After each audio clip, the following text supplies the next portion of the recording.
Magandang araw ho sa inyong lahat mga kapatid. Ako po si JDB, ang inyong abang lingkod. Pag-usapan natin ngayon ito hong si Happy Pig, si Alice Guo. Abay, pinatakas, kaya ba ngayon lamang kinumpirma? Oh. Kasi ako ho, matagal na po nating sinasabi, si Alice Guo wala na rito sa Pilipinas, hindi ho ba? Naalala niyo yon? Lagi kong sinasabi yan na wala na yan dito, umalis na yan dito, tumakas na yan. Actually, yung sinasabi ho na sinasabi po nila na July, 19 pa lamang, eh, wala na rito sa Pilipinas. July 19 pa lamang ang sinasabi doon. Pero ang tanong, meron po ba silang pruweba na July 19 ito umalis ng Pilipinas? 'Di ba? Parang ano lang yung sinasabi nila, eh, sa English parang ganito, as of July 19. Oh, eh, what about the 18? Prior to the 18, prior to the 17, prior and prior until June, 'di ba? Naalala ninyo 'yon? Oh, ngayon eto, pakita ko uli po sa inyo para madali ang maalala niyo lang dahil matagal na nating kino-content ito. Oh, eto ha, kaya sabi ko diyan, pinatakas si Happy Pig. I was right, confirmed na, 'di ba?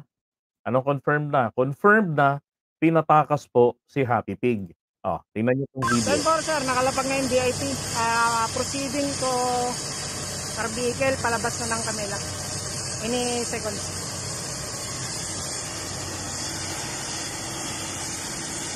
Oh, yan oh. Ang tanong nga, sino po yung mayor na sumalubong sa kanya rito? Yan po, mga taga-mayor's office po yan ng, Castillejos, Zambales. So kung di ako nagkakamali, si Mayor Kong Hun no, yung sumalubong diyan kay Alice. So dapat po dito, etong in relation to this video mga kababayan, dapat dito talakayin din po ito ng ating Senado, 'di ba? Dapat tinatalakay rin nila 'to, eh. Oh, maliwanag na maliwanag, eh. Eh, ano, June 26, 2024, nagkaroon ng ano niya, nagkaroon ng, tawag dito, nagkaroon ng,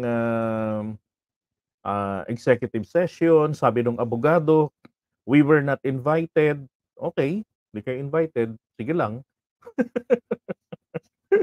'di ba? Sabi niyo, eh, hindi kayo invited, eh. But, right after the executive session mga kapatid, yun ho yung tawag dito, taka. Bakit, bakit ang dami ng mga naging pangyayari, sunod-sunod na yung mga raids. Kumbaga confirmed na even the court para dun sa Bamban, search warrant, yung 'di ba sa Pampanga, nag-issue, binawi. Oh, tapos nag-issue, may limit ng 10 days, 'di ba? Ta's kalaunan, eh, okey na, parang free to go na. Oh, nakuha na yung mga nakuha, ganyan, investigation na talagang malinaw, 'di ba? So, ito po yung dapat na malinawan rito. Pati ho yung, helicopter na 'yan, Diyos ko, na-trace ko po yung helicopter na ginamit diyan.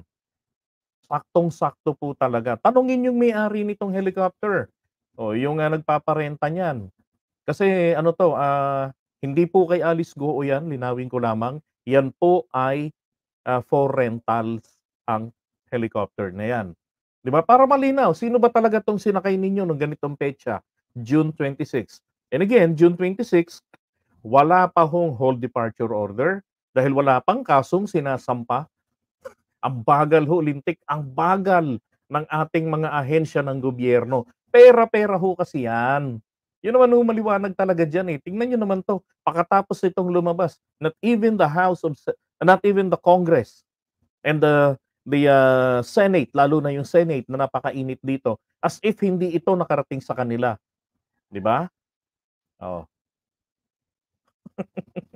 Si Alice Go ho nakadalawang attend lang ata ano ng hearing. Tapos, eh, nag-offer na sa kanila ng, executive session tayo. Oh, so sabi ng, Senate, which is bawal naman pong i-divulge ang, information kung anong nangyari, pero dina-divulge nila. Ang tanong, gaano po katotoo na hindi kasali doon sina Alice Goo? Eh, lumilitaw po si Alice Goo ang may malalim at malawak na mga koneksyon, 'di ba? Yung tipong 'pag ito ang kumanta, talagang wala hong makakapagpasubali. Tipong gano'n ang bigat ni Alice Goo. Akala nga natin nung una, she's just a nice girl, bakit ini-implicate dito, gano'n, 'di ba? Ano ba namang problema kung talagang naging mayaman, nagsikap naman talaga, oh. Pero kalaunan eto na nagkaungkat-ungkatan na ng lahat-lahat, 'di ba? Triny pa rin ni Alice Goo na i-mislead ang public, sa pamamagitan ng interview with Karen Davila, 'di ba? Hmm, consistent din siya sa kanyang sinasabi. Oh, na lumaki siya sa farm, mga ganyan-ganyan niya. Pero nung kalaunan na nga nagkatuklas-tuklas na rin, so palagay ko po ito, napasabihan na ito na you have to tell everything. Tumulong ka na lamang kaysa sa makulong ka, 'di ba? And then, tell all the information, then you're free to go. Kasi ito nakakapagtaka, 'di ba? So yung helicopter na 'to, bumaba siya diyan sa Castillejos, Zambales. Vehicle, palabas na ng Camila. Ayan. Ini seconds.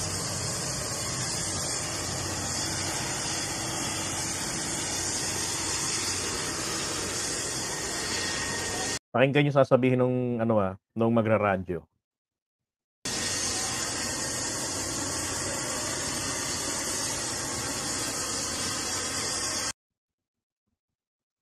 Oo. Ang sabi nga nung nagraradyo diyan, "Sir, eto na dumating na yung, VIP, and then, papunta na ro'n sa vehicle going to Manila." 'Di ba? So, ang tanong, when going to Manila, siyempre hindi naman po ito kaagad na pagdating ng Manila, dire-diretso na kaagad ito, 'di ba? Tama rin ho yung sinasabi nila na posibleng ito po ay nakatakas through a chartered flight, 'di ba? Kasi sabi nila, sino yung nag-ano ng ano, sino yung nagtatak ng kanyang passport? Sino yung puta, saan ka nakakita ng tumatakas na nagpapatatak ng passport? Common sense nga po, 'di ba? Oh, si Ninoy Aquino nga nung pabalik ng Pilipinas, papauwi yun, pabalik yun. Oh, pero tinatakasan niya ang otoridad. Anong ginawa niya? Hindi niya pinatatatakan ng kanyang passport, tinago niya rin yung kanyang identity. Hmm, 'di ba? Gumamit siya ng fake passport, Malaysian passport. Siyempre si Alice Goo, gano'n na rin 'yun. Ang gagawin nito ay gagamit ito ng ibang identity, 'di ba? Para Diyos ko naman, para namang hindi lumutang sa investigation diyan sa Senate ang paggamit ng mga peking birth certificates. And what more, passport pa kayang-kayang pekein. Putragis nakalagay pa nga sa Facebook ngayon, eh. Oh, for ID's assistance, NBI, clearance, makakuha ka ng, birth certificate, 308K nga lang daw yung fake birth certificate sa Davao. Ang mahal masyado, dito sa Recto magkano lang, 300, mga gano'n lang yata, 'di ba? So pinatakas ito, 'yan si ano, si Happy Pig.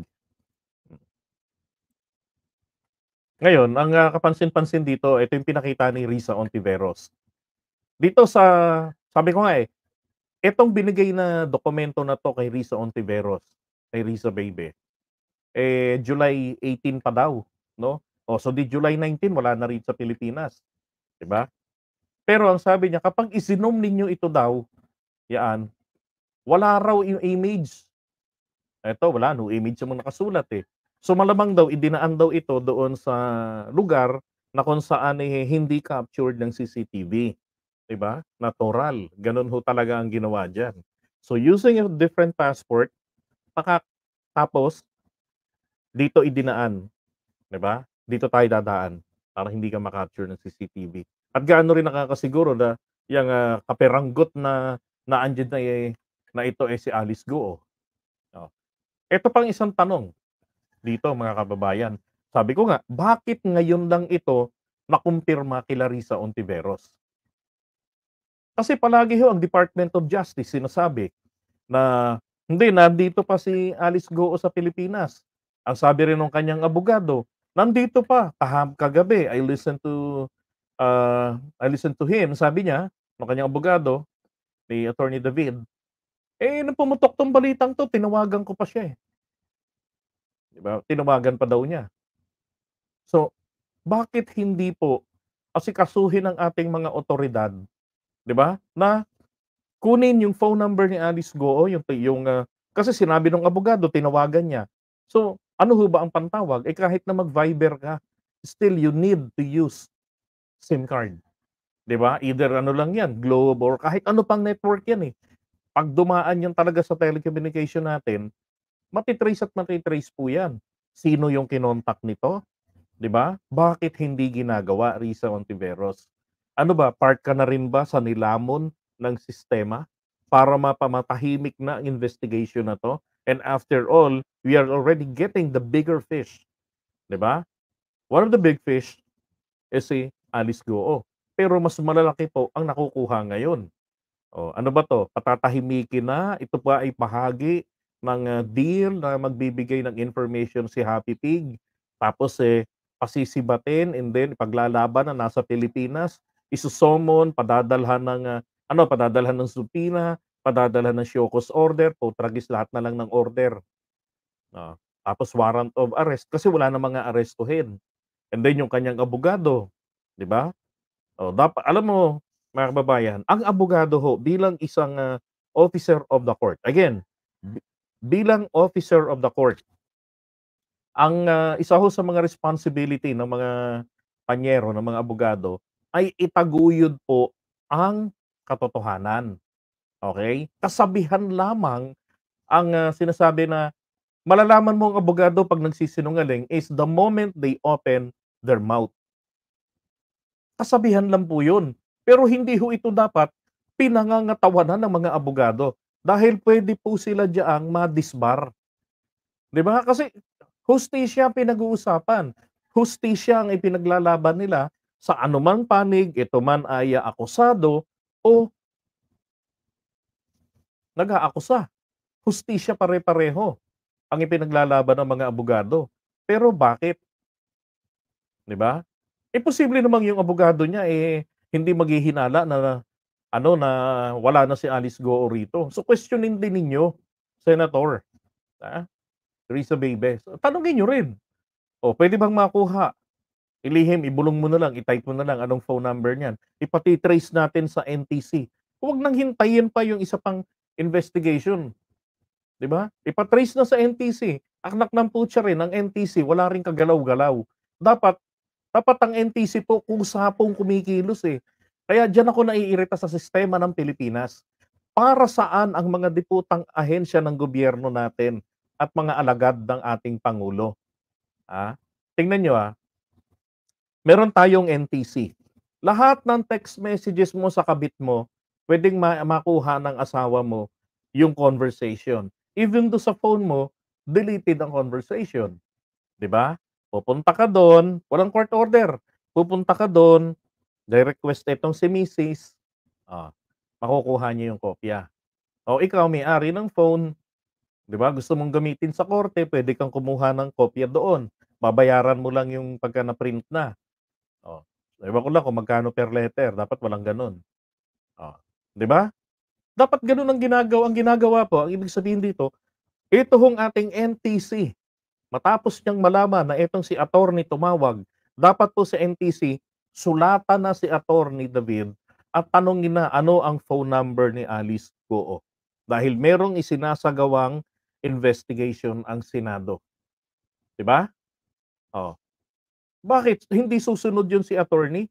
Hindi, ang bawal po sa Data Privacy Act natin of, 2014 yata yoon, ay i-post mo, i-public mo yoong sensitive, yung, identifiable personal information katulad ng, email address. Halimbawa yung email address, chukchakchenis1234. Oh, kapag hindi mo alam kung sino yon, pero 'pag pinablik mo yan, may mga tao na kayang malaman kung sino ang tunay na may-ari nun, 'di ba? Mapi-pinpoint ang isang tao. Ang, email address katulad yan ng fingerprints, unique sa bawat tao. Walang tao na may pareho ng email address maliban na lang kung nag-usap silang maghiraman. 'di ba? So, ang phone number gano'n din. Oh, 'di ba? So, yun lang ang mga bawal dun kung i-public mo, pero kung mayroong prosesong kailangan, merong katulad nito, may imbestigasyon para lumitaw ang katotohanan in the interest of our country, dapat po nagpo-proactive itong NTC. Wala, eh, engot-engot din, eh. Oh, ang office ni ano, ni Risa Ontiveros, bakit hindi po nila ito ginagawa? Ilang beses nang sinabi ni Attorney Torion 'yan. Ay Torion, sorry. Hindi pa ako maka-move on kila Bato de la Rosa, putya. Ilang beses nang sinabi ni Attorney David 'yan, nagkakausap lang sila. Bakit hindi niyo tini-trace, 'di ba? Ba't hindi niyo hingin? Oh, kayang-kaya naman 'yan. Anong ginagawa ng NTC natin? Para saan pa? Ano bang purpose nila, 'di ba? Sabagay wala namang kwenta yung mga diputang 'yan, bakit? Ha? Ayun nga mga scam-scam 'di nga nila natanggal, 'di ba?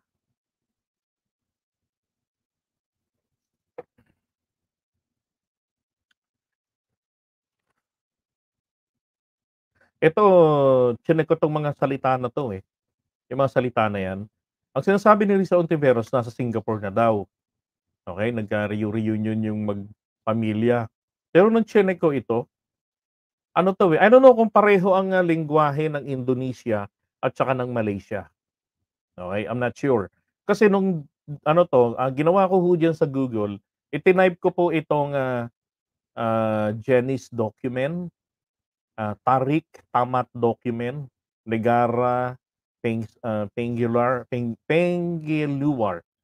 ayan. Tinype ko po 'yan, yang nama tinype ko 'yan. Ngayon, at saka 'tong ano, 'tong, tinype ko yang, Antarabangsa, tinype ko 'yan. Doon sa ano, sa Google Translator. So, nung tinype ko siya dun sa left side, ano, na-detect Indonesian language. Oh. Kaya sabi ko, mukhang ito po ay dumaan sa Indonesia muna, 'di ba? Naalala niyo, alin ho ba ang naunang lumabas mga kababayan? Anong petsa po ba lumabas yung, pictures ni Mayora kasama dun sa bahay ni Duterte? Alin ho ba nauna dun? Eto bang June 26 o etong, picture nila dun sa bahay ni Duterte? 'Di ba kasama si Fael dun, recent lang yun. Oh, 'di ba? Ayun, Malaysian or Indonesian, okey. Thank you, Victor Manuel. Ngayon, yung, anyway, regardless naman kung alin ang mauna ro'n, eh. Ang ibig ko lang hong sabihin, alam naman po natin na ang Davao International Airport, ito po ang takasan, hindi ba? Ilan na yung mga tumatakas na diyan nahuhuli, oh. O baka naman, nung dumating doon, 'di ba? Oh, reunion tapos, pasimpleng sumibat kasi there was a moment of silence sa issue na 'to, eh.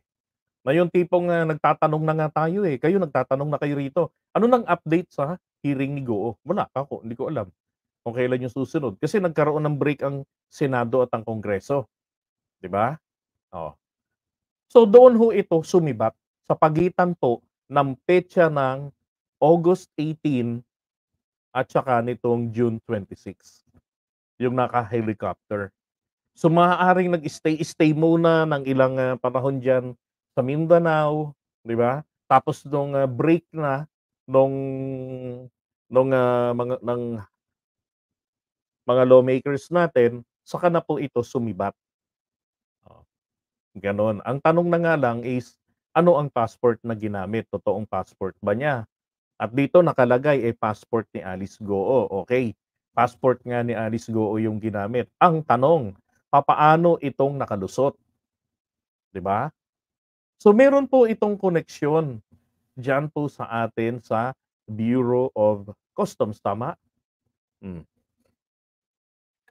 Ang dapat ho kasi dito, bago ho mag-press conference, dapat kasi ganito 'to, eh, ang ating mga ahensya ng gobyerno, ang kanila hong press conference, dapat po ginagawa nila ito, ibabalita sa atin late. For example, nahuli na namin si Alice Goo, ang kanilang ipipreskon po sa atin ay nasa proseso na po tayo na malapit na po namin siyang mahuli. Pero nahuli na. Bakit? Para hindi ho mabulabog yung iba pang mga kasamahan na huhulihin. Dapat palaging late. And after all, mga kababayan, kahit late po ang balita, kung wala kang ibang napakinggan na nagbalita niyan, it is still a fresh news. Tama? Oh. Lang hiya eh. Sinasabi kung ano ang plano nila. Anong gagawin? Ano na yung dapat ng hakbang na susunod? Eh, maling-mali nga naman yun. O di siyempre, anong akala ho kasi nila sa mga akusado, 'di ba? Hindi nag-iisip, mga bobo, putragis. Yayaman ba ng sobra-sobra yang mga yan sa ikling panahon kung hindi yan matatalino? Matalino pa sa kanila yan. At napag nalusutan dapat dapat kasi iniisip nila yan, eh. Nangyari makita mo si Gatchalian press con, ano po ng NBI yung, fingerprints po, eh. Tapos, eh, chineck ko yung mga kapitbahay namin, eh, Valenzuela, eh, peke hindi dun nakatira, eh. Lahat na ng information ikinanta niyo na, eh. Eh, di siyempre naalarma na yan, 'di ba? Pati yung mga kasabwat, oh, pinagpaplanuhan na paano kang ipupuslit. Sabi niya, "Who allowed this travesty to happen?" Malay ko. Sino ang may kagagawan nito? Malay rin namin. Hindi makakaalis si Alice Go kung walang tumulong sa kanya na mga opisyalis ng pamahalaan. Totoo po 'yan. Marunong pa alam niya yung sagot, eh, 'no? Para tayong ginigisa sa sarili nating mantika. Buti alam niyo. At tama po rito ang Liberal Party. Sabi ng Liberal Party rito, sa pagtakas ni Guaping, aka Alice Go, ito ang walang humpay na kapalpakan, 'di ba? Itong walang humpay na kapalpakan ay insulto sa ating mga mambabatas at sa dignidad ng ating mamamayan. Hindi ho, dignidad na rin po ng ating gobyerno, integridad ng ating gobyerno, 'di ba? Oh, anong ginagawa ng mga ibang ahensya ng gobyerno? Dapat kasi 'tong mga walang yan 'to, habang nag-i-investigate ang Senado, 'di ba? Ano na, sumasampa na sila ng kaso, hindi naman ho mag-i-investigate yang mga yan ng walang hawak na ebidensya. Kaya nga nila nalalaman, eh. Naalala ninyo yung babae si Ronalyn, ano yun yung, ticket lang yung sa ano lang, yun lang ang kanyang trabaho, sa ticket lang, o sa Pogo, 'di ba? Anong nangyari dun? Nalaman nila ng, House of Representatives na ito ay nagsisinungaling. O di sinight in contempt nila, kulong. Oh. Kaya nag-i-investigate po yang mga yan is to confirm, 'di ba, yung kanilang information and insist yan si ano po, thank you sir, si Baterna, and also to insist yung findings nila. Oh, pero nakalagay sa dokumentong ito, eh, ganito, ganire, ganyan. Oh, huli na ngayon yung tao. 'Di ba gano'n ang ginagawa nila, eh, kaya nag-i-investigate, eh. Kaya nga ang punto ko po rito, since meron na kayong hawak na ebidensya, 'di ba, isampa niyo na yung kaso, hingiin niyo na yung nararapat. Alam niyo yung mga bulletin watch na yan, Diyos ko kahit na i-Manila Bulletin Watch mo pa yan, i-Inquirer Watch mo pa yan, lahat na ng watch, kung hindi naman po totoong hold departure order at hindi ninyo talagang binantayan, walang mangyayari, eh, 'di ba? Kaya napapahiya po ang Senado natin, ang Kongreso natin, dahil ang ating mga law enforcement agencies hindi ho ginagampanan ang trabaho. Iyan ang totoo. Habang nagkakaroon ng investigation, ang ginagawa po nila, alam niyo kung ano, mo mainit yata, mukhang mainit ka yata ngayon sa Senado, Naku, delikado ka. Eh, mga abogado namin dito sinabi na, makukulong ka ngayon, yari ka na. Ganyan, eh, 'di ba? Ano magandang gawin? Sumibat ka na, gawan natin ng paraan. O ikaw gusto mong makulong sa Pilipinas, eh, kung tumakas ka hindi ka naman Pilipino, tumakas ka wala na, okey ka na, 'di ba? O di sige magkano? 3M lang naman, kahit na 10,000,000 basta smooth, hmm, 'di ba? Pero hindi pa ho kasi linawin ng ano, ng gobyerno natin, na eto, again ako'y naniniwala na itong pagkawala ni Alice Goon na matagal na namang nangyari, 'no, mahigit na isang buwan nang nangyari 'yan. Yan ho ay resulta lang talaga yan. Kumbaga, sige ikanta ninyo sa'min kung ano yung mga impormasyon and then you're free to go. Aminin niyo na para yung iba pong mga akusado dito sa Pogo investigation kumanta na rin. Nang madali na po kung sino talaga yoong mastermind, kung sino talaga yung mga sangkot dito, 'di ba? Sangkot na tinutukoy dito ay siyempre alam na kung sino nagpasok ng Pogo rito. Iba ho ang Pogo noong 2007, it was just a simple customer service. Hindi ho sila hindi sila yung nagho-host ng sugal. I mean sila yung nagpa-process ng sugal at nagnanakaw ng ng mga credit cards at nanggugulpi, nangto-torture. Hindi ho nila ginagawa yon. Credit card assistance, mga gano'n. Assist lang sila, gano'n lang ang ginagawa nila. Pero yung pogo po ni Duterte, eto ho yung matindi, 'di ba? Nandito na yung, pasugalan, may putahan pa, oh. Tapos pagka meron pang love scam, kung ano-anong kahayupan, ginagawa nila, pinasukan nila yung legal na pogo. Totoo naman kasing meron yan, sabi ko nga sa inyo, 2008, no, 2009, may nakakasabay ako na kapitbahay ko, yan ang account nila, diyan sa Makati. Oh, 'di ko na lang sasabihin kung anong pangalan ng building pero magkakabilaang kanto lang kami. Diyan ako sa may Tordesillas, HB de la Costa malapit. Oh, sila naman ano lang mga siguro, 2 kanto lang o 3 kanto. Oh, gabi ang pasok nila, pati kami gabi. Pero 'yun ang account nila, ina-assist lang nila yung mga tao na nagsusugal. 'Pag hindi makapag-process na ng card nila, 'di na makasugal. Aalamin lang nila anong problema, bakit hindi gumagana. Oh, sasabihan nila, may problema yung bangko ninyo, hino-hold yung payment. Oh, yun pala may security pala yung customer do sa bangko niya na kailangan lahat ng malaking halaga itatawag. Oh, 'di tatawagan si bangko. Sabi niya, "Hindi ako 'yan, nagsusugal ako ngayon, i-release mo yung amount." Oh, 'di i-re-release ng bangko. Yung mga gano'n lang dito. Walang masama dun at hindi pogo ang tawag dun. Gaming account lang talaga ang tawag doon. Tsaka yung ibang mga games sa mga sa cellphone. Dito meron 'yan mga nag-a-assist. Ang liit nga lang ng sweldo niyan, Putragis 12K lang yung sweldo ng mga 'yan. Ngayon yata ewan ko 16K yata o 18. Sana tinaasan na, oo. Sana aminin na lamang nila na bilang, pabuya tinayagan na namin si Alice Goo na umalis. Because after all, 'pag siya naman po ay nahuli rito, lilitisin siya rito habang pinoproseso yung pagpapatapon sa kanya at saka idedeklara siya rito na persona non grata. Dahil ang dapat po natin ditong maparusahan, yun pong mga Pilipino, okey, na nakinegosyo sa Pogo at gumawa ng paraan para ho makapagpasok ma-involve dun sa human trafficking, okey? Yun po ang kailangan natin. Kasi yung mga nahuhuli rito na Diyos ko ide-deport lang yan, Ang ano rito, hindi po dapat makonsente, makaalpas sa batas natin yung mga totoong may sangkot dito ng mga Pilipino. O katulad nito, anong sinasabi ng, ahensya ng gobyerno natin, ng PAOK, 'di ba? Si Harry Roque, pinapatawag din ng Senado etong si Myla. Kasi yung, Biancham, nahango pala ito sa pangalan ng kanilang 2 anak. Tinatatanungin sila ngayon, 'di ba? So, kinakailangan po talaga rito maging honest lang ang gobyerno. Kasi baka mamaya nafo-focus ang atensyon natin na nakatakas na si Alice Goo.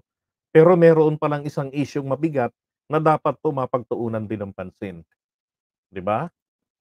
Um, oo, tama dapat alam ko naka-freeze na yung mga assets ni Alice. Naka-freeze na po 'yan, yung mga assets niya. Pinoproseso na diyan yung, sequestration ng mga properties niya, 'di ba? Dapat linawin na lang ng gano'n. Ulitin ko lang, para yung iba mga may kinalaman, kumanta, 'di ba, magsabi na. Oh, 'di mabilis mapaparusahan yung mga kababayan natin. Kasi after all, yung mga kababayan po talaga natin ang dapat ditong papanagutin. Kay Duterte na nag naghimasok 'no, nanghimasok, ano ang tawag doon? Ah, yung, sa English yung himasukan niya, yung, separation of powers, nilabag niya yun, eh.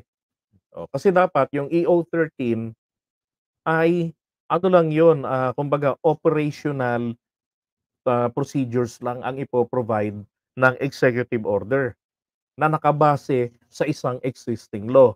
Eh, ang problema, ang EO-13 ang ginawa niya para maging basihan nina Grace Poe et al. Dito na Amy Marcos, anong iba pa na mga pumirma doon sa tinatawag na taxation ng pogo para mabawisan. At yun pong batas na yun, yung taxation law na para sa pogo, yun po ang nag-legitimize ng EO number 13. Ang EO number 13 ang birth certificate ng pogo, okey? Gano'n. Hay naku, kakaloka talaga 'tong mga 'to. Alright, so iwan muna natin 'to.